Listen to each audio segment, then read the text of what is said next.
தமிழ்நாட்டில் தேர்தல் நெருங்கிக்கிட்டே இருக்கு. தேர்தல் நெருங்க நெருங்க அரசியல் ரீதியாக நிறைய டெவலப்மெண்ட்ஸும் நடந்துகிட்டே இருக்கு. ஸோ அரசியல் சார்ந்த நிறைய விஷயங்களை உடனுக்குடன் ஃபாலோ பண்ணணும்னா வெயிட் நியூஸ் ஆப்பை டவுன்லோட் பண்ணுங்க. ஆப்புக்கான லிங்கை நாங்கள் டிஸ்கிரிப்ஷன்ல ஷேர் பண்ணியிருக்கோம்.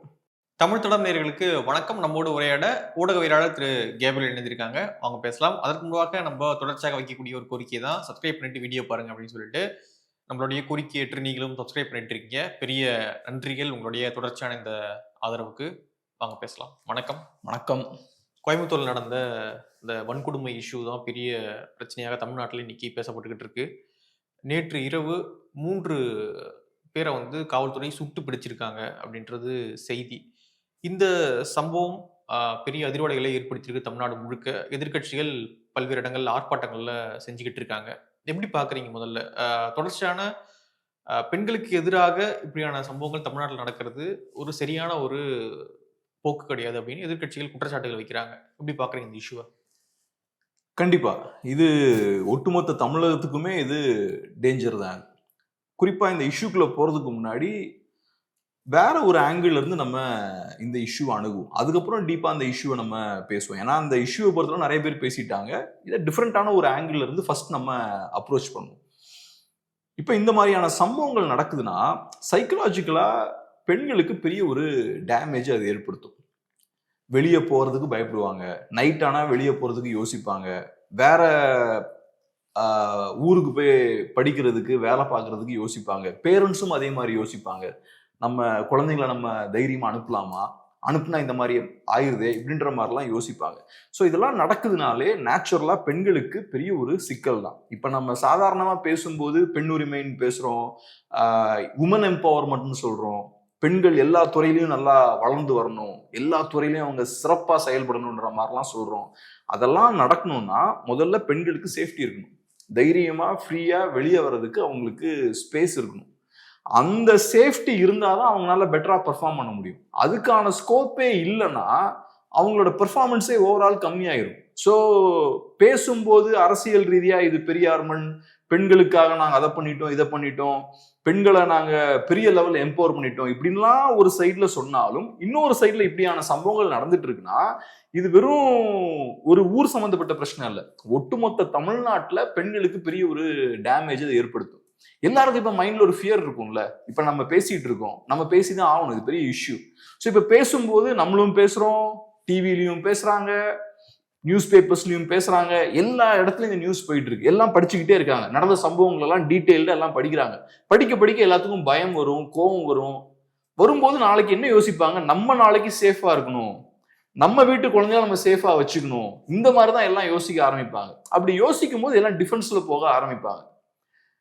பேசாம நம்ம வீட்டு பக்கத்துலேயே ஒரு காலேஜ் இருக்கே, அங்கேயே படிக்க வைக்கலாமே, எதுக்கு நம்ம கோயம்புத்தூர் வரைக்கும் சென்னை வரைக்கும் போகணும், அது ரிஸ்க் மாதிரி தெரியுதே அப்படின்ற மாதிரி யோசிக்க ஆரம்பிச்சிருவாங்க. இது யாருக்கு பிரச்சனை? பெண்களுக்கு பிரச்சனை. பெண்களுக்கு பிரச்சனைனா நம்ம ஸ்டேட்டுக்கும் பிரச்சனை. ஏன்னா நம்மளோட ஓவரால் ஒர்க் ஃபோர்ஸ்ல 50% பெண்களும் இருப்பாங்க. ஒர்க் ஃபோர்ஸ்ல இருக்க மாட்டாங்க, அப்கோர்ஸ் பாப்புலேஷன்ல 50% பெண்கள் இருப்பாங்க. ஸோ அப்படி இருக்கும்போது பெண்களுக்கு சேஃபான ஒரு என்வாரன்மெண்ட் இங்க இல்லைன்னா அது நம்ம ஸ்டேட்டுக்கே பெரிய பின்னடைவு. விமன் எம்பவர்மெண்ட் பத்தி நம்ம பேசிட்டு இருந்தாலும் பெண்களை டிஸ்எம்பவர் பண்ணுவது. ஸோ இந்த சூழல் மாறணும், சேஃபான ஒரு என்வாரன்மெண்ட்டை கிரியேட் பண்ணணும். இதை ஏன் நான் சொல்றேன்னா, இந்த மாதிரி சம்பவங்கள் நிறைய நடக்குது. அண்ணா யூனிவர்சிட்டி சம்பவம் ஒரு எக்ஸாம்பிள், அதுவும் இதே மாதிரிதான். ஸோ ஒரு காலேஜ் கேம்பஸ்க்குள்ள இந்த மாதிரி சம்பவம் நடக்குதுன்னா என்ன யோசிப்பாங்க பேரண்ட்ஸ்லாம்? பேசாம நம்ம வீட்டு பக்கம் ஒரு காலேஜ் சேஃபு, நம்ம கண் பார்வையிலே இருப்பாங்க, ஒரு பிரச்சனை இல்லை, அங்க போய் என்ன நடக்கும்னு நமக்கு தெரியாது. இந்த மாதிரியான சிக்கல்கள்லாம் வரும். ஸோ அதனால ஃபர்ஸ்ட் இதை சரி பண்ணணும், ரொம்ப சீரியஸா இதை சரி பண்ணணும். ரெண்டாவது முக்கியமான விஷயம் என்னன்னா, கோயம்புத்தூர் மாதிரியான சிட்டியோட growth எடுத்துக்கிட்டோம்னா மேசிவ் growthங்க. நான் ஒரு சின்ன பையனா இருக்கும்போது ஒரு 1.5 வருஷம் அங்க இருக்கக்கூடிய வாய்ப்பு கிடைச்சது. ஸோ அந்த பீரியட்ல நான் சொல்றது ஒரு 2ஆம் கிளாஸ் 3ஆம் கிளாஸ் படிக்கும்போது, அன்னைக்கும் இன்னைக்கும் கோயம்புத்தூரை பார்க்கும்போது கம்ப்ளீட்டா மாறிடுச்சு. இப்ப நான் மதுரைக்கு போனோம்னா பெரிய மாற்றங்கள் இல்லை, ஏறக்குறைய ஒரே மாதிரி தான் இருக்கு. மதுரைக்கு ரெகுலரா நாங்க போய்கிட்டே இருப்போம், பெரிய மாற்றம் இல்லை. ஆனா கோயம்புத்தூரை பாத்தீங்கன்னா நான் அப்ப இருந்த இடத்துக்குலாம் இப்ப போனா கம்ப்ளீட்டா ஐடென்டிஃபையே பண்ண முடியல. கம்ப்ளீட்டா டிராஸ்டிக்கா மாறி இருக்கு, பெரிய ஒரு வளர்ச்சி ஏற்பட்டிருக்கு. அந்த சிட்டி நெக்ஸ்ட் ஸ்டேஜுக்கு போயிருக்கு. இன்னைக்கு ஒரு பெரிய ஒரு இண்டஸ்ட்ரியல் ஹப்பா அது இருக்கு. நிறைய எக்ஸ்போர்ட் பண்றோம், பெரிய பெரிய இண்டஸ்ட்ரீஸ்லாம் அங்க இருக்கு, நல்ல ஒரு என்டர்பிரினோரியல் ஸ்பிரிட் இருக்கு. அப்படி இருக்கும்போது இந்தியா முழுக்க இருந்து நிறைய பேர் அந்த ஊருக்கு வருவாங்க, வேலை தேடி அங்க வருவாங்க, அதே மாதிரி படிக்கிறதுக்கு அங்க வருவாங்க. நிறைய முக்கியமான எஜுகேஷனல் இன்ஸ்டிடியூஷன்ஸ் அங்க இருக்கு. ஸோ நல்ல எஜுகேஷன் அங்க கிடைக்கும் அப்படின்ற நம்பிக்கை பேரண்ட்ஸுக்கும் இருக்கு, ஸ்டூடெண்ட்ஸுக்கும் இருக்கு. அங்க நிறைய பேர் வருவாங்க. இதெல்லாம் அந்த பகுதியோட எக்கானமியை இன்னும் நல்லா டெவலப் பண்ணும். ஸோ அப்படி இருக்கும்போது இந்த மாதிரியான சம்பவங்கள் நடக்குதுன்னா அது பெரிய ஒரு பின்னடைவை அந்த பகுதிக்கும் ஏற்படுத்தும். ஸோ நேச்சுரலா இப்ப யோசிப்பாங்க, கோயம்புத்தூரோட பேர் பாருங்க, எல்லா இடமும் இந்தியா ஃபுல்லா இன்னைக்கு டேமேஜ் ஆயிட்டு இருக்கு. ஸோ இந்த மாதிரியான சம்பவத்தை நீங்க ஸ்டாப் பண்ணிருக்கணும். இப்ப சம்பந்தப்பட்ட அந்த கிரிமினல்ஸ் பார்த்தோம்னா மொத்தம் 3 பேர். அதுல ஒரு 2 பேரை 2 காலில் சுட்டிருக்காங்க, ஒருத்தரை வந்து ஒரு காலில் சுட்டிருக்காங்க. இவங்களோட ட்ராக் ரெக்கார்ட் எடுத்தோம்னா இவங்க எல்லாமே கிரிமினல்ஸ், கொலை வழக்கு, அது போக வேற நிறைய வழக்குகள்லாம் இவங்க மேல இருக்கு. So proper criminals. பட் இருந்தாலும் கையில அருவாளோட அவங்க சுத்திட்டு இருந்திருக்காங்க. கையில அருவாள் இருந்திருக்கு, அந்த காரோட கண்ணாடி அருவாளை வச்சு உடைச்சிருக்காங்க. ஸோ அப்ப அவனுக்கு எந்த பயமும் இல்லையே.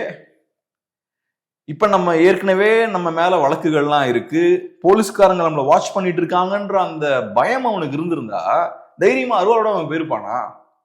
ஸோ இந்த அளவுக்கு தைரியமா செயல்படுறதுக்கான சூழல் அவனுக்கு அங்க இருக்கு. ஸோ அதனால இந்த மாதிரியான விஷயங்கள் எல்லாம் சரி பண்ணணும். பயத்துல இருக்க வேண்டியது நம்ம கிடையாது, அந்த மாதிரியான பொறுக்கிகள் தான் பயத்துல இருக்கணும். ஆனா அவன் தைரியமா இருக்கான், கத்தி வச்சிருக்கான். ஆமா, சத்தியை வச்சுட்டு அவர் பாட்டுக்கு அங்க சுத்திட்டு இருந்திருக்காரு. இங்க யாரு பயந்துட்டு இருக்கோம்? பொதுமக்கள் பயப்படணும். லைட் இல்லைன்னா பயப்படணும், ப்ராப்பரான ஸ்ட்ரீட் லைட்ஸ் எல்லாம் அங்க இல்ல போல. ஸோ அதனால நம்ம தான் பயப்படணும். இருட்டை பார்த்தா நம்ம பயப்படணும், நைட்டு 12 மணி ஆச்சுன்னா நம்ம பயப்படணும். இந்த மாதிரியான சிக்கல்கள்லாம் இருக்கு. ஸோ இப்போ இந்த மாதிரி விஷயங்கள் பார்த்தீங்கன்னா பிற்போக்குவாதிகளுக்கு பெரிய ஒரு அட்வான்டேஜ். இதெல்லாம் அவங்க இதெல்லாம் ஒரு காரணமா சொல்லி வீட்டில் வச்சுக்கலாம், எதுக்கு வெளியே அனுப்பணும், பாருங்க இந்த மாதிரி பிரச்சனைலாம் வருது பாருங்க, இந்த மாதிரியான விஷயங்கள் பண்ணுவாங்க. ஸோ நிஜமாவே நீங்க முற்போக்காளர்கள், நிஜமாவே நீங்க பெரியாரிஸ்டுகள்னா ஃபியூச்சர்ல தயவு செய்து இந்த மாதிரியான சம்பவங்கள் நடக்காம ஸ்டாப் பண்ணிக்கோங்க. தயவு செய்து இப்பவும் யூபியோட கம்பேர் பண்ணாதீங்க. யூபியில இதை விட அதிகமா இருக்கு அப்படின்னா தயவு செய்து கம்பேர் பண்ணாதீங்க. தமிழ்நாடு வேற, தமிழ்நாடு என்னைக்குமே அட்வான்ஸ்டா இருந்திருக்கு. ஸோ இன்னைக்கு இருக்கிறத விட நாளைக்கு எப்படி பெட்டரா இருக்கலாம்னு பாருங்க, அதான் அவசியம். ஓகே, நேற்று இந்த சம்பவம் நடந்த பிறகு நாம் தமிழர் கட்சி அங்கிருந்த ஒரு பாரை அடிச்சு உடைச்சிருக்காங்க. சட்டவிரோதமாக இயங்கி வந்த பார் அப்படின்னு சொல்லிட்டு அதை நடத்திட்டு வந்த உரிமையாளர் மீதும் காவல்துறை வழக்கு பதிவு செய்திருக்காங்க அப்படின்ற செய்திகளும் வருது. ஸோ எது பிரச்சனை, சமூகத்துல எந்த பிரச்சனை தொடங்கினாலும் அதற்கு மூலமாக எங்க போய் நிக்குதுன்னா மது, போதை தான் அதற்கு மூலமாக போய் நிற்குது. எப்படி பாக்குறீங்க? நேற்று கூட நம்ம பேசியிருந்தோம் இந்த இஷ்யூ பத்தி. அதான் இப்ப நம்ம ஹாஸ்பிட்டலுக்கு, கவர்மெண்ட் ஹாஸ்பிட்டலுக்கு போனோம்னா நிறைய பிரச்சனைகள் காரணம் மதுவா இருக்கும். அவனுக்கு உடம்பு முடியாம அங்க வந்து ஹாஸ்பிட்டலுக்கு வருவான். என்ன கேட்டா, ரொம்ப நாள் மது அருந்திட்டாரு, அதான் இந்த பிரச்சனை. இதே ஒரு சைக்காட்ரிக் கிளினிக்கு போனா அங்கேயும் மதுவால நிறைய பிரச்சனை இருக்கும். மென்டலி நிறைய பேர் டிஸ்டர்ப்ட் ஆகிருப்பாங்க, டிப்ரெஸ்ட் ஆகிருப்பாங்க, ட்ரக் அடிக்ஷனால நிறைய பேர் அஃபெக்ட் ஆகிருப்பாங்க. இந்த பிரச்சனைகள்லாம் இருக்கும். நிறைய புரோக்கன் மேரேஜஸ் இருக்கும், டிவோர்ஸ் ரேட்லாம் டிவோர்ஸ் நிறைய நடந்திருக்கும். அவங்க கிட்ட போய் விசாரிச்சு பாருங்க, அங்கேயும் பாத்தீங்கன்னா கல்பிரிட் யாரா இருப்பா? மது, இவனாதான் இருப்பான். குழந்தைகள் பாத்தீங்கன்னா ரொம்ப வயலண்டா வளருவாங்க. அவன் காலேஜ்ல ஸ்கூல்ல படிக்கும் போதே வயலண்டா இருப்பான். அவன் கிட்ட உட்கார வச்சு நீ என்ன பிரச்சனைன்னு கேட்டா, என் அப்பா வயலண்டா இருந்தாரு, சரியா வளர்க்கல, நிறைய பிரச்சனைகள் இருக்கு, ஃபேமிலிக்கு ப்ராப்ளம்ஸ் எல்லாம் பார்க்கலாம். அங்கேயும் கல்பிரிட் யாரா இருப்பா? மதுவா இருப்பான். மதுன்ற இந்த கல்பிரிட் பாத்தீங்கன்னா நிறைய இடத்துல ஒளிஞ்சிருப்பான். மது அப்படின்ற விஷயத்த ரெஸ்பான்சிபிளா கரெக்டா ஹேண்டில் பண்ணா பிரச்சனை இல்லை. ஆனா சிக்கலான ஒரு சொசைட்டில ஒரு அந்த வலியில இருந்து தப்பிக்கிறதுக்கான ஒரு மருந்து மாதிரி அதை கொடுத்தா அது சிக்கல்ல கொண்டு போய் தான் விடும். அது ரவுடிஸை எம்பவர் பண்ணும், கவலையில் இருக்கவனுக்கு டெம்பரரியா ஒரு ரிலீஃப் கொடுக்கும். ஸோ இப்போ ரவுடியை பொறுத்தளவுல நார்மலா அவன் இதை பண்ணிருக்கலாமே, அவன் அதை பண்ணலாம், மது போதையில இருந்திருக்கான்றாங்க. ஸோ அப்படி இருக்கும்போது அப்ப மதுவை குடிக்கும் போது நார்மலா பண்ணாத விஷயத்தை ஏன் அவன் மது குடிச்சிட்டு பண்றான்? அப்போ அவனுக்கு மதுவை குடிக்கும்போது அவனுக்கு ஒரு தைரியம் கிடைக்குது, நம்மளை யாரும் எதுவும் பண்ணிட முடியாது அப்படின்ற ஒரு திமிரு அவனுக்கு வருது. ஸோ அவனுக்குள்ள இருக்கக்கூடிய அந்த பொறுக்கித்தனம்லாம் வெளில வருது. ஸோ அதுக்கு ஒரு ஆப்பர்ச்சுனிட்டியை கிரியேட் பண்ணி தருது என்ன? மது. ஸோ அதனால மதுபானங்கள் எல்லா இடத்துலையும் ஒரு கல்பிரிட்டா இருக்கான். இப்போ அமெரிக்கா மாதிரியான நாடுகளில் பார்த்தோம்னா எல்லாம் நல்லா படிச்சிருக்கான், நல்லா வளர்ந்துருக்கான், நல்ல யூரோப்லலாம் பார்த்தோம்னா நல்ல சம்பளம் இருக்கு, அவனுக்கு நல்ல லிவிங் ஸ்டாண்டர்ட்ஸ் இருக்கு. அதுக்கப்புறம் அதை ஒரு ஒரு சின்ன ஒரு என்ன சொல்றது, ஒரு எக்ஸ்ட்ரா ஒரு ரிலாக்ஸேஷனா அவன் யூஸ் பண்றான், அது வேற. ஆனா நீங்க சொசைட்டில 1008 பிரச்சனையை வச்சுக்கிட்டு நிறைய சிக்கல்கள்ல நீங்க இருந்துகிட்டு இதை நீங்க ஒரு ஆப்ஷனா உள்ள வச்சீங்கன்னா அது வேற மாதிரி அது பார்க்கப்படுது. குடிச்சிட்டு விழுந்துடுறான், அவனுக்கு ஒரு எஸ்கேப் தானே சார் அது. யோசிச்சு பாருங்க, ஒருத்தன் வந்து காலையில இருந்து ஈவினிங் 7 மணி வரைக்கும் ஒர்க் பண்றான், 6 மணி வரைக்கும் கொத்த வேலை பண்றான்னு வச்சுப்போம், கன்ஸ்ட்ரக்ஷன்ல ஒர்க் பண்றான், அவனுக்கு ஒரு 1000 ரூபாய் கிடைக்குது. அதுல ஒரு 250-300 ருபீஸ் இங்க ஸ்பெண்ட் பண்றான், மினிமம் 250 ருபீஸ் ஸ்பெண்ட் பண்றான். எதுக்கு அதை பண்றான்? அவனோட இன்கம்ல 4ல் ஒரு பகுதியை ஒரு நாள் அங்க ஸ்பெண்ட் பண்றான். சாதாரண விஷயமே கிடையாது, இது ஒரு பெரிய அவலம். அதை பண்றான்னா அதுக்கான காரணம் என்ன? அவனுக்கு அவன் செய்யக்கூடிய ஒர்க்ல சாட்டிஸ்பாக்சன் இல்ல, அவனுக்கு இந்த அடிமைத்தனத்துல நம்ம தப்பிச்சிடலான்ற நம்பிக்கை இல்லை, நாளைக்கு இதுல இருந்து நம்ம வெளியேறிடலாம், இது ஒரு டெம்பரரியான விஷயம் தான் அப்படின்ற நம்பிக்கை இல்லை. ஸோ இங்கே தான் இருக்க போறோம், நமக்கு இதுதான் அப்படின்ற ஒரு விரக்தி அவனுக்கு இருக்கு. ஸோ அதனால இந்த நரகத்துல இருந்து நான் டெம்பரரியா தப்பிக்க எனக்கு மது தேவைப்படுது.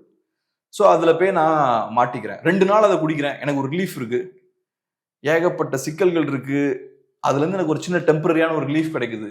அப்ப ஓகே, அப்ப ரெகுலரா நம்ம அடிக்க ஆரம்பிப்போம், ரெகுலரா அந்த ரிலீஃபை நம்ம என்ஜாய் பண்ணுவோம் அப்படின்ற மாதிரி போக ஆரம்பிக்கலாம்.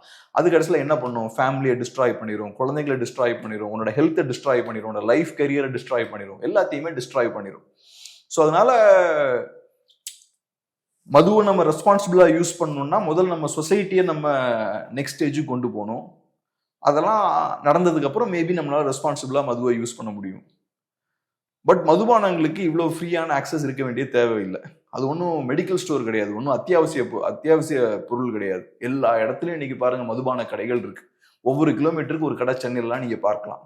எதுக்கு அவ்வளோ ஃப்ரீ ஆக்சஸ் கொடுக்குறீங்க? அதுக்கு சின்ன பசங்க, ஸ்கூல் காலேஜ் பசங்க எல்லாரும் மதுபானங்களை ஈஸியாக கன்சியூம் பண்ணக்கூடிய ஒரு சூழல் இருக்கு. ஸோ இப்படி இருக்கும்போது நேச்சுரலாக இதான் நடக்கும். ஒரு சைடில் ஃபர்ஸ்ட்ரேஷன் இருக்கு, கோவத்தை நல்லா உள்ள பூட்டி வச்சிருக்கேன், குடிக்கும்போது கோவத்தெல்லாம் வெளியே எக்ஸ்பிரஸ் பண்ணுவான், அவனோட ஃபர்ஸ்ட்ரேஷன் எல்லாமே வெளியே வரும். அடுத்த கேள்விக்குள்ள போறதுக்கு முன்னாடி இப்ப தமிழ்நாடு அரசியல் களத்தை எடுத்துக்கிட்டோம்னா சூடு பிடிக்க ஆரம்பிச்சிருக்கு, நிறைய அரசியல் ரீதியான டெவலப்மெண்ட்ஸும் நடந்துட்டு இருக்கு. அரசியல் ரீதியான செய்திகளை உடனுக்குடன் தெரிஞ்சுக்கணும்னா வெயிட் நியூஸ் ஆப்பை டவுன்லோட் பண்ணுங்க. ஆப்புக்கான லிங்கை நாங்க டிஸ்கிரிப்ஷன்ல ஷேர் பண்ணிருக்கோம்.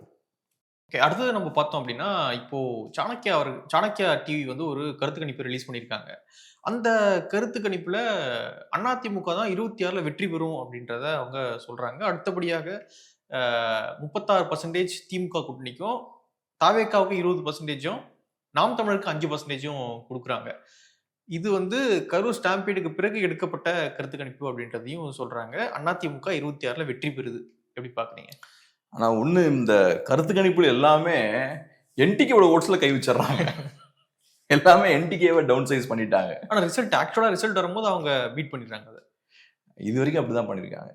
இது வரைக்கும் எல்லா எக்ஸ்பெக்டேஷன்ஸையும் மீறி அவங்க க்ரோ ஆயிருக்காங்க. என்னோட நம்பிக்கை என்னன்னா இந்த தடவையும் டெஃபினட்டா அவங்க 8% வாங்குவாங்க. நான் எப்பவுமே என்னோட நம்பர்ஸ் எப்பவுமே கன்சர்வேட்டிவா இருக்கும். நான் ரொம்ப அதிகப்படியா சொல்ல மாட்டேன், கொஞ்சம் குறைச்சுதான் நான் சொல்லுவேன். அதுக்கான காரணம் என்னன்னா அதிகப்படியா சொல்லி கம்மியானா நம்ம ஏதோ சப்போர்ட் பண்ண மாதிரி இருக்கும். ஸோ அதனால நான் 2024லயுமே 8 வாங்குவாங்கன்னு சொல்ல, 6-7 வாங்குவாங்கன்னு சொன்னேன், நிறைய வீடியோஸ்ல அது சொன்னேன். ஆனா கடைசியில 8 வாங்கியிருந்தாங்க. ஸோ இப்பவும் ஒரு கன்சர்வேட்டிவ் எஸ்டிமேட் என்னன்னா மினிமம் என்டிகே 8 வாங்குவாங்க. ஏன்னா 24ல் அவங்க 8 வாங்கியிருக்காங்க. அது லோக்சபா எலெக்ஷன்ஸ். என்டிகே ஒரு ரீஜனல் பார்ட்டி, நேஷனல் பார்ட்டிஸோட எந்த கனெக்ஷனும் இல்லாத ஒரு பார்ட்டி. அப்படி இருந்தும் அவங்களால 8% வாங்க முடியுது. ஸோ இப்போ ரீஜனல் இஷ்யூஸ் எடுத்து, லோக்கல் இஷ்யூஸ் எடுத்து ஸ்டேட் லெவல்ல பாலிடிக்ஸ் பண்ண போறாங்க. ஸோ இங்க அவங்களுக்கு இன்னும் கொஞ்சம் கூட அட்வான்டேஜ் இருக்கும். பிஜேபிக்கு 24ல இருந்து அட்வான்டேஜ் இப்போ இருக்காது. ஸோ அதனால அப்புறம் ஆன்டி இன்கம்பன்சியும் டிஎம்கேவுக்கு இந்த தடவை இருக்கு. ஸோ இந்த ஃபேக்டர்ஸ்லாம் இருக்கு. ஸோ அதனால என்னமோ 5%க்கு போக மாட்டாங்கன்னு நினைக்கிறேன், கண்டிப்பா போறதுக்கு வாய்ப்பு இல்லை. பட் ஓவரால் அந்த கருத்து கணிப்புல நான் எப்படி பாக்குறேன்னா ஒரு சிக்கல் இருக்கிறதா பாக்குறேன். இந்த கருத்து கணிப்போட நம்பர்ஸை வச்சு பார்க்கும்போது விஜய்க்கு 20%, சீமான் என்டிகேவுக்கு 5%, அப்புறம் அதிமுகவுக்கு 39%. ஸோ அப்ப எவ்வளவு ஆகுது? 64-64% ஓட்ஸ் வந்து ஆன்டி டிஎம்கே. ஆமா, 64% ஓட்ஸ் வந்து ஆன்டி டிஎம்கேவா இருக்கு, 36% வந்து டிஎம்கே பிளஸ்க்கு போகுது. ஸோ அப்ப ஆன்டி டிஎம்கே ஓட்ஸ் இவ்வளவு அதிகமா இருக்கா அப்படின்ற ஒரு கேள்வி இருக்கு. இருக்கக்கூடாதா? ஆன்டி டிஎம்கே ஓட்ஸ் அவ்வளவு அதிகமா இருந்ததுன்னா பெர்ஃபெக்ட். கண்டிப்பா இது சாத்தியம்தான். ஆன்டி டிஎம்கே ஓட்ஸ் இவ்வளவு அதிகமா இருந்ததுன்னா நீங்க சொன்ன இந்த கணக்குகள் சாத்தியம்தான். ஆன்டி டிஎம்கே ஓட்ஸ் அதிகமா இருக்கிறதுக்கான வாய்ப்பு இருக்கு. ஆனா இந்த கருத்து கணிப்பை பொறுத்தளவுல ஆன்டி டிஎம்கே ஓட்ஸ் ஓவராலா எதனால அதிகமாகுதுன்னா தாவேக்காவோட 20% அதிகமாகுது. அதுக்கான சாத்தியக்கூறுகள் ரொம்ப குறைவு. என்ன பொறுத்தவரை ஆன்டி டிஎம்கே ஓட்ஸுமே 64% இருக்காது. அதுவும் தாவேக்கா எக்ஸ்ட்ரா 20% கான்ட்ரிபியூட் பண்ணி அது அதிகமாகுதுன்னா இன்னும் அது கஷ்டம். ஏன்னா கணக்கு எப்படின்னா தாவேக்காவோட ஓட் ஷேரும் ஏறும், ஏடிஎம்கேவோட ஓட் ஷேரும் ஏறும், அதுக்கப்புறம் ஏடிஎம்கே எலெக்ஷன்லயும் ஜெயிக்கும் அப்படின்னா கரெக்டா கணக்கு சரியா வர மாட்டேங்குது. ஏன்னா தாவேக்கா பண்ணக்கூடிய அரசியல் அதிமுகவோட அரசியல் தான். அப்ப தாவேக்கா இல்லைன்னா அதிமுகவோட ஓட் பர்சன்டேஜ் வந்து 56% இருக்குமா? தாவேக்கா ஓட் போடுறோம், அதிமுக தான் ஓட் போடணும். ஏன்னா தாவேக்கா திமுக எதிர்க்கிறான், அதிமுகவும் திமுக தான் எதிர்க்கிறான். அப்ப தாவேக்கா மட்டும் களத்துல இல்லைன்னா அதிமுக ஓட் ஷேர் 56%. ஸோ இந்த மாதிரியான விஷயங்கள் இருக்கு. ஸோ தாவேக்காவுக்கு அதிகப்படியான ஓட்ஸ் அவங்க கொடுத்துருக்காங்க. ஸோ தாவேக்கா 20% வாங்குதுன்னா டெஃபினட்டா அதிமுகவில் 36 வாங்க முடியாது. பட் 26ல அதிமுக சூப்பரா அரசியல் பண்ணாங்கன்னா தாவேக்காவை டிராஸ்டிக்கா கம்மி பண்ணிடலாம், டவுன் சைஸ் பண்ணிடலாம். ஒரு 5% 4% டவுன் சைஸ் பண்ணிடலாம். அப்படி டவுன் சைஸ் பண்ணி அதிமுகவால ஒரு 40% பிளஸ் ஓட்ஸை வாங்கிட்டாங்கன்னா டஃபா ஃபைட் பண்ணலாம் அவங்க திமுகவை. ஆனா அதிமுக நல்லா பெர்ஃபார்ம் பண்ணணும்னா தாவேக்காவை டவுன் சைஸ் பண்ணணும். தாவேக்காவும் நல்லா பெர்ஃபார்ம் பண்ணி அதிமுகவும் நல்லா பெர்ஃபார்ம் பண்றதுன்றது கஷ்டம். அதுக்கான சூழல் கிடையாது. ஓகே, அப்ப தாவேக்கா என்னதான் பெர்ஃபார்ம் பண்ணுவாங்கன்னு நினைக்கிறீங்க? 20 கிடையாது, என்னதான் பெர்ஃபார்ம் பண்ணுவாங்க? மேபி ஒரு 5%. 5%. அப்ப நாம் தமிழருக்கு அங்க போட்டு அதை இங்க போடணுமோ? நாம் தமிழுக்கு 20 கொடுக்க முடியாதுன்னு நினைக்கிறேன். 20ன்ற மார்க்கே ரொம்ப ஹையான ஒரு மார்க். அது வேற ஒரு ஸ்லாப். அது 20% மேல எத்தனை கட்சி ஓட்டு வாங்க முடியும் தமிழ்நாட்டுல? 2 கட்சி தான். 2 கட்சி தான். அப்போ சாதாரண விஷயம் இல்லை. இந்த 2 கட்சி எத்தனை நாள் தமிழ்நாட்டுல இருக்காங்க? 50 வருஷமா இருக்காங்க. ஸோ அப்படி இருக்கும்போது நீங்க அந்த ஸ்லாபுக்கு போயிட்டீங்கனாலே பவரை கேப்சர் பண்ற இடத்துக்கு போயிட்டீங்கன்னு அர்த்தம். 20% பவர் கேப்சர் பண்ணணும். ஆமா, இந்த எலெக்ஷன்ல போனா அடுத்த எலெக்ஷன்ல உங்களால பண்ண முடியும். ஓகே. ஸோ அதனால அது வந்து நீங்க நெக்ஸ்ட் லெவலுக்கு போயிட்டீங்கன்னு அர்த்தம். ஸோ அந்த கேட்டகரிக்குள்ள யாரும் இது வரைக்கும் போல. அந்த கேட்டகரிக்குள்ள நீங்க போகணும்னா உங்களுக்கு ஸ்ட்ராங்கான பொலிட்டிக்ஸ் வேணும், ஸ்ட்ராங்கான பொலிட்டிக்கல் ஆக்டிவிட்டி வேணும். ஓட்டு போடுறதுன்றது ஏதோ மக்கள் சும்மா கண்மூடித்தனமா ஓட்டு போடுறது கிடையாது. மக்களோட ஒவ்வொரு ஓட்டுக்கு பின்னாடியும் ஒரு கணக்கு இருக்கும். நான் இன்னைக்கு ஓட் போடுறேன்னா அதுக்கு முன்னாடி ஒரு கால்குலேஷன் இருக்கும், எனக்குன்னு சில எக்ஸ்பெக்டேஷன் இருக்கும். எந்த எக்ஸ்பெக்டேஷனுமே இல்ல, நடிகர் விஜய் நல்லா டான்ஸ் ஆடுவார் அப்படின்னு ஓட் போடுறவன் ரொம்ப கம்மியா தான் இருப்பான். அவர் சூப்பர் ஸ்டார், அவர் நல்லா டான்ஸ் ஆடுவார், எனக்கு சினிமாவில் அவரை பிடிக்கும் அதனால ஓட் போடுவேன்றவன் கம்மியா தான் இருப்பான். ஓட்டுக்கும் அதுக்கும் சம்பந்தம் கிடையாது. ஓட்டு போடுறவனுக்கு வேற கணக்கு இருக்கும். ஓட்டு போடுறவன் எனக்கு கெரோசின் ரேட் அதிகமாயிருச்சுன்னு யோசிப்பான், சக்கரை ரேட் அதிகமாச்சுன்னு யோசிப்பான், பெட்ரோல் ரேட் அதிகமாச்சுன்னு யோசிப்பான். இதெல்லாம் வச்சுதான் கணக்கு பண்ணுவான். எனக்கு முன்னாடி மாதிரி கவர்மெண்ட் இருந்து சலுகைகள் கிடைக்க மாட்டேங்குது, முன்னாடி மாதிரி அதிகாரிகள் சரியா கோஆபரேட் பண்ண மாட்டேங்கிறாங்க, அதிமுக ஆட்சியில அதெல்லாம் கண்ட்ரோல்ல வச்சிருந்தாங்க. இந்த மாதிரி நிறைய கணக்குகள் அவனுக்கு இருக்கும். அவனுக்கு ஒரு 100 பிரச்சனை இருக்கும். அந்த 100 பிரச்சனை எந்த கட்சி இருக்கும்போது அது பெட்டரா அந்த 100 பிரச்சனைய அவனால ஹேண்டில் பண்ண முடியுதுன்னு பார்ப்பான். இன்னைக்கும் தமிழ்நாடு மாதிரியான ஸ்டேட்ல நிறைய மக்கள் அரசை சார்ந்து இருக்காங்க. அப்படி இருக்கும்போது எந்த கட்சி பவர்ல இருக்கணும்ன்றது சீரியஸ் டிசிஷன். ஜஸ்ட் ஒருத்தர் வந்து சினிமாவில் நல்லா பெர்ஃபார்ம் பண்றாரு, பாக்ஸ் ஆஃபீஸ்ல ஸ்கோர் பண்றாரு, டான்ஸ் ஆடுறான்றதுக்காக ஓட் போட முடியாது. இவன் லைஃப் கவர்மெண்டோட கனெக்ட் ஆயிருக்கு. அமெரிக்காவிலுமே அதுதான். பட் இங்க டைரக்டா கனெக்ட் ஆயிருக்கும். உங்களுக்கு மாசம் 1000 ரூபாய் கொடுத்துட்டு இருக்காங்க. உங்களுக்கு free bus, education, health care எல்லாம் கொடுத்துட்டு இருக்காங்க. ஸோ ஒரு வளர்ந்த நாடை விட இங்க கனெக்ஷன் இன்னும் ஸ்ட்ராங்கா இருக்கு. அப்படி இருக்கும்போது மக்களோட ஓட்டிங் ப்ரிஃபரன்ஸ் பட்டுலாம் மாறிடாது. மக்களோட ஓட்டிங் ப்ரிஃபரன்ஸ் மாறணும்னா பெரிய ஒரு பிரச்சனை கிரவுண்ட்ல வரணும். இன்னைக்கு என்டிகேவுக்கு 8% ஓட்டு, பிஜேபிக்கு ஒரு 10% ஓட்டு இருக்குன்னா களத்துல கிரவுண்ட் மாறி இருக்குன்னு அர்த்தம். திராவிட கட்சிகளால முன்னாடி மாதிரி டெலிவர் பண்ண முடியல, ஏதோ சிக்கல் இருக்கு. ஆனா கம்ப்ளீட்டா இவங்கெல்லாம் காலியாய் டிவிகே கிட்ட 20% ஓட்டு போகணும்னா அவன் என்ன அரசியல் பண்ணிருக்கான்? ஒன்னும் அந்த அளவுக்கு கொலாப்ஸ் ஆகல, சிஸ்டம் இன்னும் கொலாப்ஸ் ஆகல. அப்படியே கொலாப்ஸ் ஆனாலும் அவங்க என்ன பண்ணிருக்காங்க அதை ஃபுல்லா இங்க டைவர்ட் பண்றதுக்கு. ஏன்னா அது சிஸ்டம் கொலாப்ஸ் ஆனா நான் எதிர்பார்க்கக்கூடிய சில விஷயங்களை அவங்களால கொடுக்க முடியல. அதை இவங்க எப்படி கொடுக்குறாங்க? டிவிகே மக்களோடய கனெக்ட் ஆகலையே, மக்களோட வந்து பொலிட்டிக்ஸே பண்ண மாட்டேங்கிறாங்களே. டிவிகேவை பொறுத்தளவுல நாங்க மேலோட்டமா திமுக விமர்சிப்போம், மேலோட்டமா பிஜேபி விமர்சிப்போம், அப்புறம் ஃபுல்லா விஜயோட ஃபேஸை தூக்கி நாங்க தட்டுல வச்சு உங்ககிட்ட ஓட்டு கேட்போம், நீங்க ஓட் போட்டுருணும். இவ்வளவுதான் அவங்க அரசியல். ஆனா நீங்க ஊருக்கு போனீங்கன்னா ஒவ்வொரு மாவட்டத்திலயும் ஒவ்வொரு இஷ்யூ இருக்கும். அதெல்லாம் எப்படி ஹேண்டில் பண்ண போறாங்க இவங்க? ஸோ விஜயோட ஃபேஸை வச்சு நீங்க கமல்ஹாசன் எப்படி ஒரு 4% ஓட்டு வாங்கினாரு, 3% ஓட்டு வாங்கினாரோ அந்த மாதிரி நீங்க ஒரு 5% ஓட்டு மேக்ஸிமம் வாங்கலாம். இதுவும் நான் சேஃபா இருக்கிறதுக்காக சொல்றேன். விஜயகாந்த் 10% ஓட்டு வாங்கினாரு, அது மகத்தான சாதனை. அது அப்ப அதை விட 2 மடங்கு அதிகமா வாங்குவாரு நீங்க சொல்ல வரீங்க விஜய்? கிடையாது. நீங்க வெறுமனே கருத்து கணிப்புகள் மூலமும் பெர்செப்ஷன் பில்டிங் மூலமும் விஜய்க்கு ஓட்டு வாங்கி கொடுத்துட முடியாது. பெர்செப்ஷனை வச்சு மட்டுமே ஓட்டு வாங்க முடியாது. அது ஒரு மூடை தான் கிரியேட் பண்ணும். ஒரு கட்சிக்கு எதிரான ஒரு ஃபீலிங் இருக்குன்னா நீங்க பெரிய ஒரு மீடியா கேம்பெயின் ரன் பண்ணி அந்த மூடை பெருசாக்கலாம். ஆனா நீங்க செயற்கையா இல்லாத ஒருத்தனை கொண்டு வர முடியாது. இவங்க 0 ஓட்டு இருக்காங்க, ஆளே இல்ல இப்போதைக்கு. ஸோ நீங்க புதுசா ஒரு கட்சியை மேனுஃபேக்சர் பண்ணி கொண்டு வர முடியாது. வாஜ்பாய் பீரியட்ல இப்படிதான் பண்ணாங்க. இந்த ஷைனிங் இந்தியா அப்படின்ற கேம்பெயின் நடத்தினாங்க. அது செல்லுபடி ஆகல. ஏன் செல்லுபடி ஆகல? இந்தியா ஷைன் ஆகுதா இல்லையான்றது யாருக்கு தெரியும்? கிரவுண்ட்ல தெரியும். எனக்கு தெரியும். நான் தானே இந்தியா, எனக்கு தெரியும் என் லைஃப் இம்ப்ரூவ் ஆயிருக்கா இல்லையான்னு. விவசாயிக்கு தெரியும், கஷ்டப்பட்டு உழைக்கிறவனுக்கு தெரியும். ஸோ அதனால நீங்க வெறுமனே பெர்செப்ஷனை மட்டுமே கிரியேட் பண்ணி 20, 30 அடிச்சிருவோம், தூக்கிடுவோம், பிடிச்சிருவோம்னு பண்ண முடியாது. சினிமா கிடையாது. சினிமாவில் அது ஒர்க் அவுட் ஆகும். சினிமால படம் மாசு 500 கோடி கலெக்ஷன் பண்ணிருச்சு, அமெரிக்கால ரெக்கார்டை பிரேக் பண்ணிருச்சு, நார்த்லயே ரெக்கார்டை பிரேக் பண்ணிச்சுன்னா சொன்னீங்கன்னா வீட்டுல சும்மா உட்காந்துருக்கும்னு யோசிப்பான். படம் நல்லா இருக்கும் போலியா, போய் பாப்பமேன்னு போய் பார்ப்பான். அப்புறம் ஒரு 200 ரூபா விட்டு வந்துருவான். சினிமாவில் அது செல்லுபடி ஆகும். சினிமாலையுமே ரொம்ப முக்கியமான சினிமாவாக இருந்தால் இந்த பெர்செப்ஷன் பில்டிங்லாம் ஒத்து வராது. ஓரளவுக்கு ஆவரேஜாக இருந்தால் ஓட வச்சிடலாம். அரசியல் அப்படிலாம் பண்ண முடியாது. அரசியல் நான் சொன்ன மாதிரி டைரக்டா மக்களோட அது கனெக்ட் ஆயிருக்கு. பொலிட்டிக்ஸ் உங்களோட ஒவ்வொரு ஓட்டும் கனெக்ட் ஆயிருக்கு பொலிட்டிக்ஸோட. ஸோ தப்பான ஓட் போட்டிங்கன்னா நீங்க பாதிக்கப்படுவீங்க. ஓகே, அப்போ அதிமுக வெற்றி பெறும் 39% அப்படின்றத நம்ப வேண்டான்றீங்க. அதிமுகவுக்கு 39 வருமானு எனக்கு தெரியல, தாவேகாவுக்கு 20 வருமானு தெரியல. பட் லாஜிக் என்னன்னா, அதிமுக அக்ரெசிவா ஆன்டி டிஎம்கே பொலிட்டிக்ஸை கையில் எடுத்தாங்கன்னா தாவேகாவை கண்டெயின் பண்ணிடலாம். தாவேகாவையும் கண்டெயின் பண்ணலாம், என்டிகேவையும் கண்டெயின் பண்ணலாம். இவங்க 2 பேரையும் அதிமுகவால கண்டெயின் பண்ண முடியுமே ஆனால் அதிமுக ஜெயிப்பாங்க. இவங்க 2 பேரையும் அதிமுகவால கண்டெயின் பண்ண முடியலன்னா அதிமுக தோப்பாங்க. இதான் லாஜிக். இந்த லாஸ்ட் இன்னும் கூட்டணியும் ஃபார்ம் ஆகல இல்லையா? தேமுதிக எங்க வருவாங்க, பாமக எங்க வருவாங்க, இன்னும் சில கட்சிகள் இருக்காங்க, எங்க போவாங்க, ஒண்ணும் இல்ல. இப்படி இருக்கிற சூழல்லையே 39 அதிமுக எடுக்கிறாங்க அப்படின்னா இவங்களாம் வந்துட்டாங்க அப்படின்னும் பொழுது அது இன்னும் மக்களுடைய மனநிலையில மாற்றத்தை ஏற்படுத்தும் இல்லையா? ஸோ எப்படி இதை கால்குலேட் பண்ணியிருக்காங்கன்றது தெரியல. அதிமுகவோட சிக்கல் இப்ப என்னன்னா, ஒண்ணு நீங்க சொன்ன கட்சிகளெல்லாம் உள்ள கொண்டு வர முடியல. அது ஒரு விதமான வீக்னஸ் தான். வர முடியல, இது வரைக்கும் வரல. அது ஒரு விதமான வீக்னஸாவும் நம்ம பார்க்கலாம். ஆனா அவங்களுக்கு ஆப்ஷனும் இல்ல. தேமுதிக பாமக எனக்கு என்னமோ பாமக வந்துருவாங்கன்னு தோணுது. வந்துருவாங்க. ஏன்னா அவங்க பொலிட்டிக்ஸ் பார்த்து நான் சொல்றேன். அவங்க பொலிட்டிக்ஸை பார்க்கும்போது அவங்க அக்ரெசிவா டிஎம்கே அப்போஸ் பண்றாங்க. ஓரளவுக்கு ப்ரோ பிஜேபி ஸ்டாண்ட்ல தான் அவங்க நிக்கிறாங்க. எஸ்ஐஆரா இருக்கலாம், மற்ற எல்லா இஷ்யூஸ்லயுமே ப்ரோ பிஜேபி ப்ரோ ஏடிஎம்கே தான் ஸ்டாண்ட் வைஸ் அவங்க நிக்கிறாங்க. ஸோ அப்ப அங்க மட்டும் தான் அவங்க நிக்க முடியும். இல்லை தனியா நிக்கணும். அது கஷ்டம்.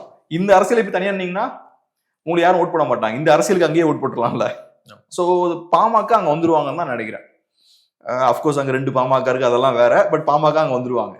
டிஎம்டிக்கே தெரில எந்த பக்கம் போறாங்கன்னு தெரில. அவங்க எப்பவுமே எலெக்ஷன் இருக்கிறதுல சில பல ஆமா ட்விஸ்ட் அண்ட் டர்ன்ஸுக்கு அவங்க ரெடியா இருப்பாங்க. அது நம்ம இமேஜினேஷன் அப்பாற்பட்டெல்லாம் இருக்கும் சில நேரங்கள்ல. ஸோ அதனால அவங்கள வெயிட் பண்ணி பார்ப்போம். ஸோ அதனால அது நமக்கு தெரியல. பட் நான் எப்படி பாக்குறேன்னா, அதிமுகவோட யூஎஸ்பி என்ன? இந்த கூட்டணி எல்லாத்தையும் தாண்டி அவங்க யூஎஸ்பி ஆன்டி டிஎம்கே பொலிட்டிக்ஸ் தான். அதை அவங்களால ஸ்ட்ராங்கா செய்ய முடியும்னா டெஃபினட்டா அவங்களால டிவிகேவை கண்டெயின் பண்ண முடியும். டிவிகேவும் அதே பொலிட்டிக்ஸ் தான் பண்றான். அதனால தான் நான் சொல்றேன், டிவிகேவை விட ஸ்ட்ராங்கா அதிமுக பண்ணணும். அதிமுக பண்ணக்கூடிய அரசியல்ல டிவிகே அமுங்கி போகணும்.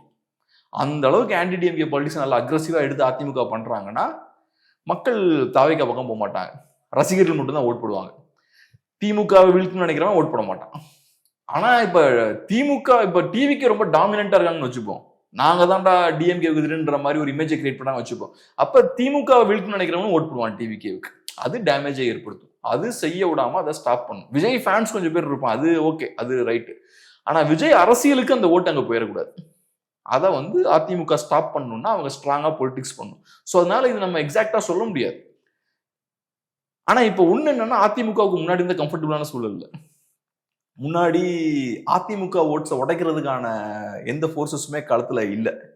பாஜக இருந்து ஆனா கண்ட்ரோல் வச்சிருந்தாங்க. ஜெயலலிதா அவர்கள் இருக்கும்போது என்டிகே வந்து திமுகவுக்கு டேமேஜ் பண்ணக்கூடிய ஒரு ஃபோர்ஸா தான் இருந்தாங்க. ஏன்னா அப்போ அவங்க 1% தான். அவங்க கையில் எடுத்த அரசியல் வந்து தமிழ் அரசியல். ஸோ தமிழ் ஆர்வலர்கள் இவங்கெல்லாம் என்டிகேவுக்கு வந்தாங்க. அவங்கெல்லாம் மோஸ்ட்லி பார்த்தீங்கன்னா தமிழ்லாம் அப்போ பேசிட்டு இருந்த திமுக தான். திமுக எம்டிஎம்கேலாம் தான் பேசிட்டு இருந்தாங்க. ஸோ இனிஷியலா என்டிகேவால இனிஷியலா டேமேஜ் யாருக்குன்னு பார்த்தோம்னா திமுகவுக்கு. ஆனா அப்புறம் போக போக 8% மாறும்போது டேமேஜ் எங்க விழுது? அதிமுகவுக்கு விழுது. ஸோ அதனால இந்த சூழல் இப்ப மாறிடுச்சு. இந்த லாஸ்ட் ஒரு 10 இயர்ஸ்ல சூழல் ரொம்ப மாறிடுச்சு. என்டிகேவோட 8%, பிஜேபியோட 10% இருக்கலாம். அது போக இப்ப விஜய்ன்ற புது ஃபோர்ஸ் உள்ள வராங்க. அவர்கிட்ட குறைஞ்சது ஒரு 5-10% ஓட்டு இருக்கலாம். இதெல்லாம் சேர்த்தோம்னா இது அதிமுகவுக்கு சிக்கலை ஏற்படுத்துது. ஸோ இப்போ ஒரு கம்பேக் கொடுக்கணும் அதிமுக. ரைட், எங்கனால திருப்பி இதை ரிவர்ஸ் பண்ண முடியும். சரியா செஞ்சா இதெல்லாம் ரிவர்ஸ் பண்ண முடியும், இல்லைன்னா ரிவர்ஸ் பண்ண முடியாது. என்ன பண்றாங்கன்றத நம்ம பார்க்கணும். அது நெக்ஸ்ட் 6 months பொறுத்த ஒரு விஷயம். ஸோ இதை நம்ம இப்போ ப்ரெடிக்ட் பண்ண முடியாது. அதனால தான் சொல்றேன், நம்ம எக்ஸாக்டா நம்பர்ஸ்லாம் இப்போ சொல்ல முடியாது. அப்புறம் இன்னொன்னு சொல்றேன், நானும் கருத்து கணிப்புலாம் எடுத்திருக்கேன். நான் அடிச்சு சொல்றேன், லாஸ்ட் ஒரு 1 monthல களம் மாறும். நான் முக்கியமான சில தொகுதிகளெல்லாம் நாங்கள் ஒர்க் பண்ணியிருக்கோம். ஒரு 1 year மேலே எடுப்பாங்க. அப்போ எடுக்கும்போது பார்த்தீங்கன்னா பெரிய ஆன்டி இன்கம்பன்சி இந்த விஷயம் எல்லாம் பெருசாக தெரியாது. கிட்ட நெருங்க நெருங்க நெருங்க நீங்க அந்த ஆன்டி இன்கம்பன்சிலாம் ஃபீல் பண்ணலாம். கிரவுண்ட் பார்த்தீங்கன்னா கடன்னு மாறும். எலெக்ஷன் கிட்ட வரும்போது ஒரு 2 weeks முன்னாடிலாம் ஃபாஸ்ட் ட்ராக் கருத்து கணிப்புலாம் எடுப்பாங்க. பட்னு குயிக்காக எடுப்பாங்க. ஏன்னா ஃபர்ஸ்ட் எடுக்கிற மாதிரி டீட்டெயில் எடுக்க முடியாது. கிட்ட வரும்போது சும்மா ஒரு 4 கேள்வி மட்டும் வச்சு குயிக்காக எடுப்பாங்க. அதெல்லாம் பார்த்தீங்கன்னா கம்ப்ளீட்டாக மாறும். ஃபீல்டோட அந்த நேச்சரே மாறும். அதுக்கான காரணம் என்னன்னா 6 monthsக்கு முன்னாடி வாக்காளர்கள் ரொம்ப சீரியஸா யோசிக்க மாட்டாங்க. நீங்க சும்மா கேஷுவலா அண்ணா யாருக்குன்னு ஓட் போடுவீங்க, என்ன விஜய்க்கு போடுவோம் அப்படிம்பாரு. ஆனா அதே ஆள்கிட்ட நீங்க 2 weeks முன்னாடி கேட்டீங்கன்னு வச்சுப்போங்க, அவன் ஆமா சுத்தி அவனுக்கு 1000 விஷயம் ஓடிட்டு இருக்கும்.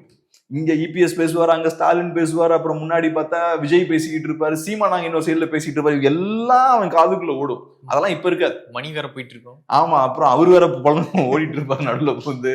இதெல்லாம் போகும்போது அவன் ஃபர்ஸ்ட் சொல்லுவான் பாருங்க கான்ஃபிடென்ட்டா, என்ன விஜய்க்கு போட்டுருவோம் அப்படிம்பான் பாருங்க. அவன் அப்படி சொல்ல மாட்டான். 2 weeks முன்னாடி 2 weeks முன்னாடி கொஞ்சம் அப்படியே கணக்கெல்லாம் பேசுவான். அந்த எலெக்ஷன் சீரியஸ்னஸ் எலெக்ஷன் கிட்ட வரும்போது தான் அவனுக்கு வரும். ஸோ ஸ்டார்டிங்ல சாதாரணமா சொல்லுவாங்க.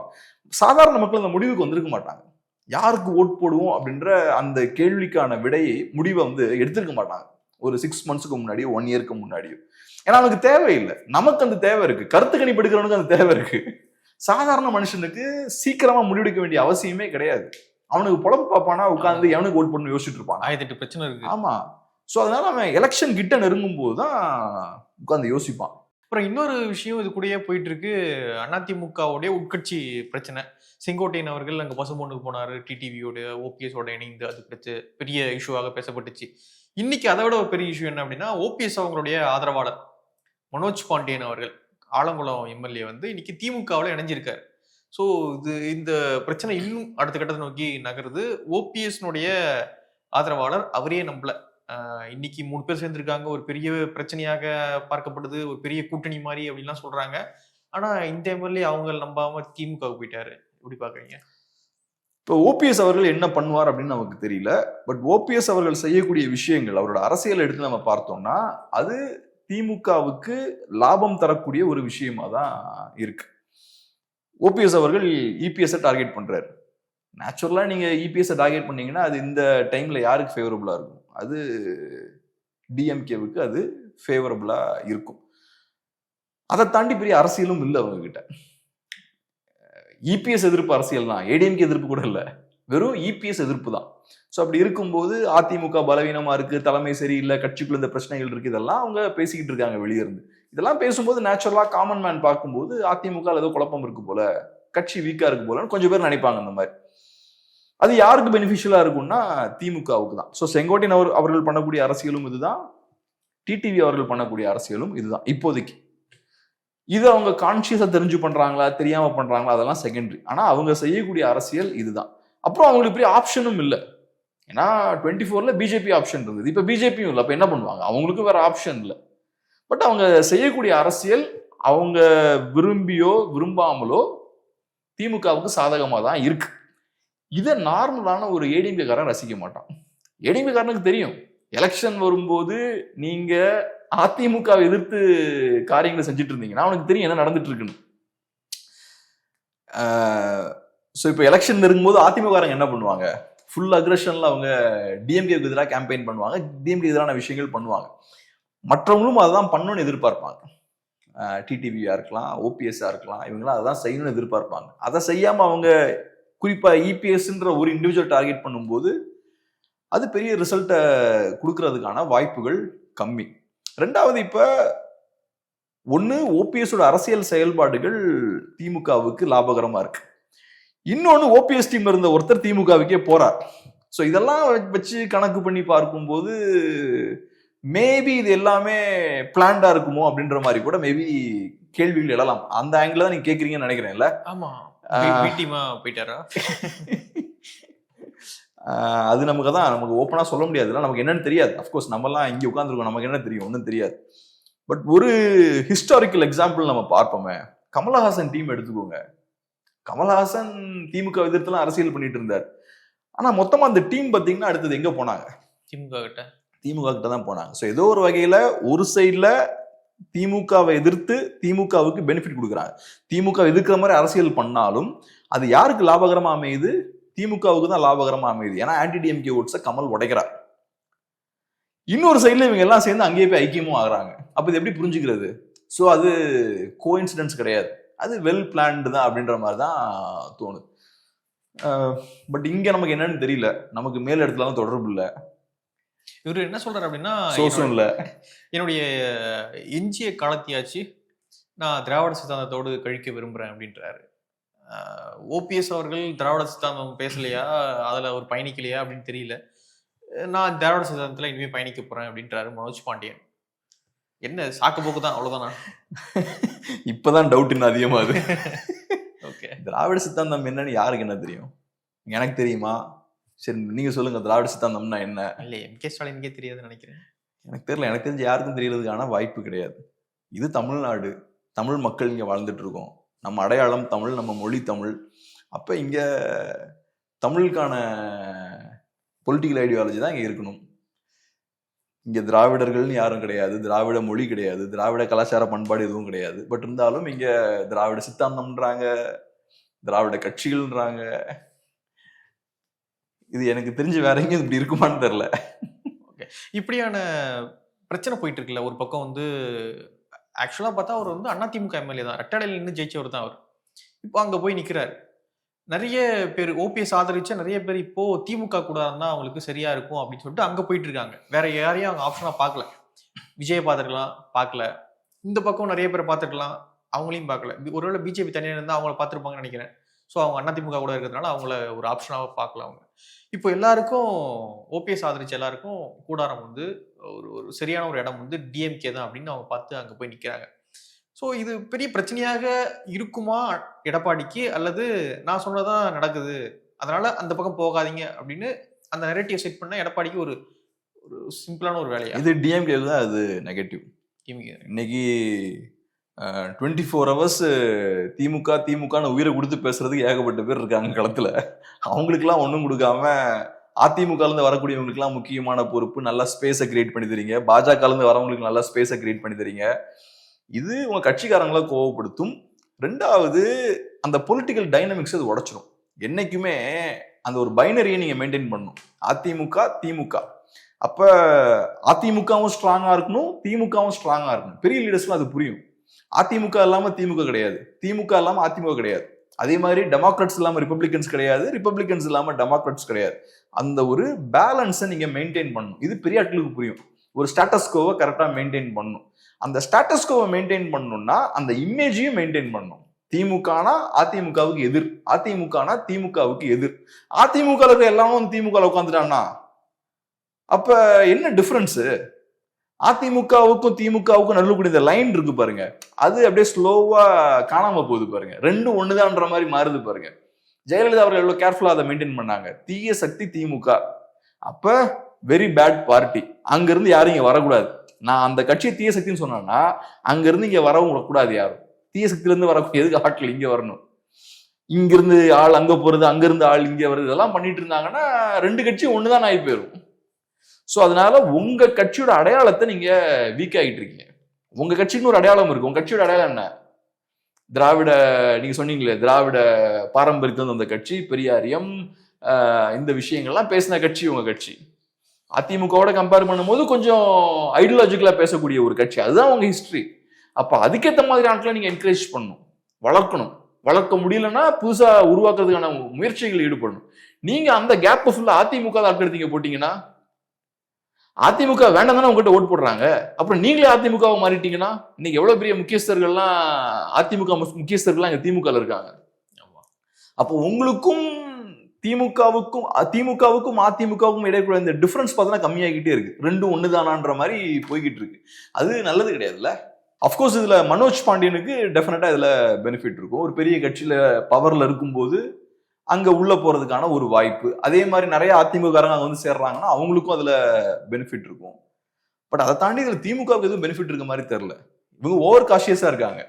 எலெக்ஷன்ல ஜெயிச்சே தீரணும், இருக்கிற எல்லாத்தையும் தூக்கி நம்ம இங்க போட்டுக்கலாம், எதிர்கட்சியை மொத்தமா தூக்கி நம்ம கட்சியில சேர்த்துக்கலாம், எலெக்ஷன்ல ஜெயிக்கணும் அப்படின்னா இது இப்ப என்ன என்ன நடக்கும்? இப்ப நான் சொன்ன மாதிரி இந்த டைனமிக்ஸ் அங்க உடையுதாங்க, அந்த பேலன்ஸ் இங்க மிஸ் ஆகுது. ஓகே, அப்புறம் உங்களோட கேரக்டரும் காணாம போயிருது. உங்க கட்சிக்காரன் உட்காந்து பார்த்து தான் இருப்பான். இப்ப என்ன இது, நம்ம இங்க இருக்கோம், 40 வருஷமா இங்க இருக்கோம், நமக்கு 2 ஸ்டெப் மேல போக முடியல, புதுசா வரவங்க டக்குன்னு எடுத்தோடனே மேல போயிடுறாங்க அப்படின்னு தானே யோசிப்பாங்க. ஸோ அவங்களையும் டிமாரலைஸ் பண்ணுவது, கோவப்படுத்தும். பட் இப்ப அதிகாரத்துல இருக்கும்போது எல்லாருக்கும் ஏதோ பெனிஃபிட்ஸ் போய்கிட்டு இருக்கும், அதனால இப்ப காட்டிக்க மாட்டாங்க, அமைதியா இருப்பாங்க. ஆனா அதிகாரம் இல்லாத போது உங்களுக்கு இதே மாதிரி கவனிக்க முடியாது எல்லாத்தையும். அப்ப கோவங்கள்லாம் வெளிப்படும். நிறைய விஷயங்கள் நம்மளோட பகிர்ந்துக்கிட்டீங்க. நன்றி. நன்றி.